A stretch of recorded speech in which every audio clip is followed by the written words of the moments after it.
Hey, welcome to Your Pretty Pennies with Tara Jones.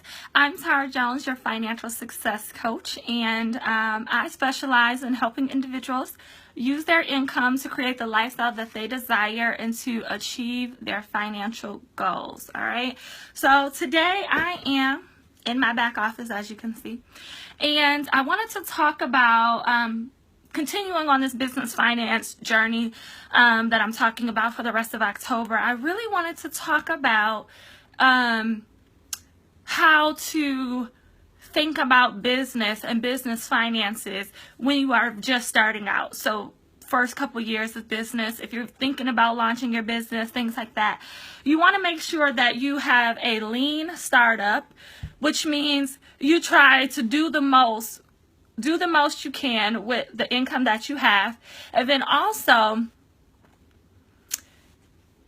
always focusing on increasing your sales. Like that should be your number one goal for a while. I mean, forever in business in general. Like you should always be focused on growth, but especially in the beginning, cash is king. And especially if you're not taking out a loan or, getting a business loan, if you really want to cash flow, like your business idea, your passion project, whatever it is, you need to make sure, number one, you are increasing your income each and every month. And then you're managing your income in a way that you can do the most, you can get the most done with the least amount of money. So you can use that money to grow your business, right? This topic was inspired by a client of mine who is launching an online boutique, and it's a really good idea. She has a really good, business idea, whatever else, and we were talking about it, and I was telling her and I was advising her to grow with the company. Like, you should not be ordering more supplies than you have demand, right? You create the demand, and while you're creating the demand, you get a small amount of supplies, and even if it does cost less if you buy something in higher volume. So if you get more of your supplies at a small fraction of the cost because you buy more, that doesn't mean anything if you're tying up more cash, right? Because again, you need that cash to reinvest in your business, right? And so if you have a lot of supplies sitting around, or if you're an online business owner, this will translate into a lot of online memberships and online subscriptions, and you don't have enough income coming in to where you can maintain all of those subscriptions and reinvest a large amount of money back in your business. You're not doing it right. Right? So that's one thing I always tell individuals. That's how I started. I grew my supply with my demand. Until people demanded more, that's when I did more, right? So I started off with the basics. I had an email list. I had free social media. I did a little bit of social media marketing and advertising, and that's pretty much it. My website, I paid for my website, my graphic design work, but that's pretty much it. And as I grew, my expenses grew. Right? As my demand grew, as my revenue grew, I started paying more into the higher packages on the online subscription that I need for my business to run, right? So for example, I do a coaching business. I use Acuity Scheduling, which is an online platform that allows you to have like your coaching calendar sync with like your regular Google or iPhone calendar. Okay, so there's different packages. There's ones that's free, there's one that's $10, there's one that's $20, there's one that's $50 a month. And each one has different advantages, right? When I first started off and only had like one client or two clients, I didn't need the $50 package, right? I didn't need all that extra stuff. So I opted in the free one, and then I went to the $20 one, and then now I'm at I think I pay $30 a month. I don't even need the $50 a month because that's up to 10 people and this and that. I don't need 10 people. I don't have 10 people who needs a coaching calendar in my business, right? So I don't need the $50 one. But I didn't grow my expenses until the demand was there, until the income was there, right? So always be focused on ways to increase your income and ways to do more with less. Again, each and every month, even though the biggest big box companies, the biggest stores, they are constantly looking at their expenses and saying, how can we do the same thing but do it at a lesser cost, right? So always reevaluating, how can you get this done with a lesser cost, all right? So that even if you're an online business, if you're a brick and mortar business, if you like have products but you sell online, whatever it is, Find new ways to do more with less. And this translates very easily into your personal life. I always tell my clients this with their personal finances and their financial plan. Y'all go, okay, y'all might as well go ahead and give me the compliments now for my hair because it's cute. I did my first twist out. I'm so excited. My friend twisted out my hair. I didn't even know my hair was long enough for a twist out. She was like, girl, you could have been twisted out your hair. I was like, girl, I didn't know. I thought my hair was short. But you know, that shrinkage is real.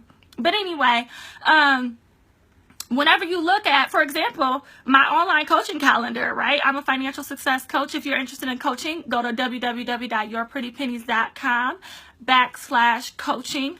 My coaching calendar, I was using a different platform before I went to Acuity. And one month I looked up all the new platforms that were out, because when I started back in 2015 with online coaching, right? And so back then there was like 3 major platforms. Well, it's 2018 now, so there's like 7 different major platforms, and some of them are more affordable and have more advantages to them than the one I was currently using. So that's why I switched to Acuity scheduling, because I was like, okay, this coaching calendar costs this amount of money. I can get more, and I don't have to spend as much. I'm transfer over to this one, right? So I'm constantly looking for ways to increase my income in my business, decrease my expenses. And like I was just saying, and I kind of got off tangent, that transfers well in your personal finances.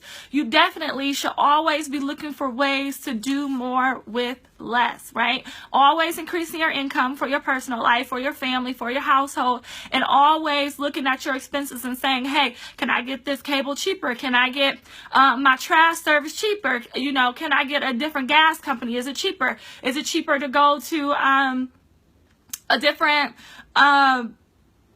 car wash? Like, whatever it is, find new ways to lower your income, because then it increases the amount of money that you can use to achieve your financial goals. So if you're trying to pay off debt in your personal life, or if you're trying to put money in savings, the more money you make and the less money you spend means it's a bigger amount of money that you have left over after you pay all your bills to achieve your financial goals. Does that make sense? If that makes sense, please put a 1 down in the comments so I know that makes sense. So yeah.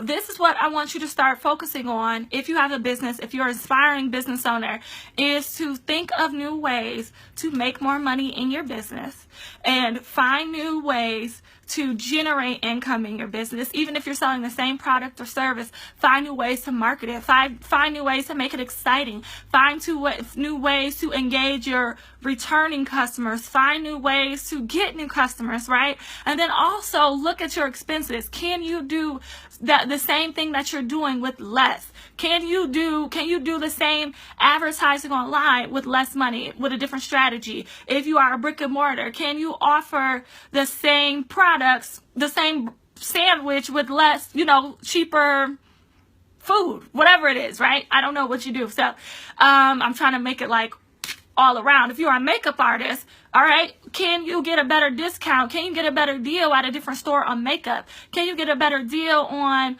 mixing different products? Like, I don't know the makeup industry either. I'm trying to make up stuff. If you are a hairstylist, can you go somewhere else and get your salon size bottles so you can wash hair at a cheaper cost, right? So it's less money out of your pockets to replenish your shampoo and your conditioner and your flat irons and all that other stuff. Like, make sure you're constantly assessing how much money is going out in your business. So remember, lean startup or lean monthly expenses. Even if you're not in startup, you can do this today. Lean monthly expenses, and then also increase your income. Make a goal and say, next month I'm making an extra 500, an extra 1,000, an extra 2,000, 3,000, whatever is reasonable, whatever is realistic for you. Make a goal for November to generate an extra amount of money that's over and above what you've been averaging lately. So if lately you're in your business, you've been generating $1,000 a month, bump that up to $1,500. If you've been averaging $5,000 a month, bump that up to $7,000. If you've been averaging $10,000 a month, bump that up to $12,000. And constantly, consistently, just increase your goal every month. Even if you fall short, you're still ahead. Even if you want your goal this month to be for November to be 8,000 and you're used to making about 5,000-6,000 and you reach 7,800, you're still above, you're still ahead, right? So you definitely need to make that goal. And if you are in corporate and you don't have a business and you're in corporate America, set a goal to start generating income outside of your business. Set a goal. Again, this goes back to being a business owner, an aspiring business owner. What can you do to generate more streams of income? That should be your goal for November. All right, so I will hop off of here. Thank you so much. If you have any questions or comments, definitely leave them in the comments. And also, if you are interested in financial business or personal financial success coaching with me, go to www.yourprettypennies.com/coaching to fill out an application. And also watch the testimonials from my past and current clients. All right, talk to you soon. Bye.